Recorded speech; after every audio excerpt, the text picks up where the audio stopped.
Find your passion. People hear this advice everywhere. But many people spend years asking themselves the same question. What is my passion? And they never find a clear answer. They try different things. They wait for something to feel exciting, but the moment never comes. So maybe the problem isn't that people can't find their passion. Maybe passion usually isn't found at all. Maybe it's built. Look at how passion often begins in children. A child starts learning piano. At first, it isn't passion, it's confusing. The fingers don't move the way they should. The music sounds wrong.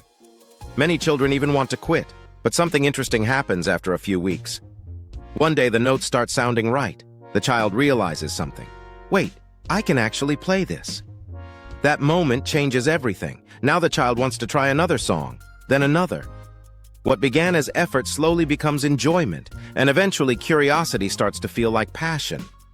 This pattern appears in many activities: drawing, sports, writing, science, music. In the beginning, the activity isn't magical, it's awkward. But once improvement appears, the brain begins rewarding progress. What once felt like effort starts feeling meaningful. And over time, interest deepens. In other words, passion often comes after progress, not before. This is why waiting to feel passion first can become a trap.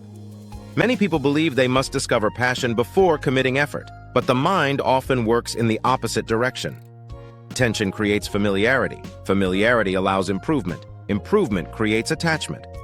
And attachment is what eventually feels like passion. Passion is rarely the spark that starts the fire. It's the heat that appears after the fire has been burning for a while. So instead of endlessly asking one question, what is my passion? A more useful question might be this: what am I willing to explore long enough for passion to grow? Try a simple experiment. Choose something that seems slightly interesting. Not perfect, not exciting, just interesting enough.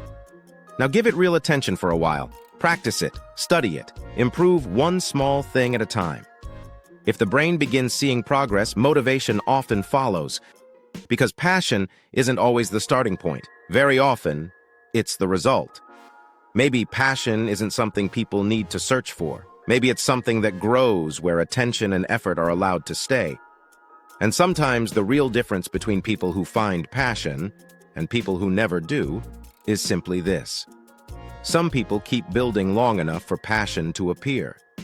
Maybe the question was wrong from the beginning. Not, where is my passion?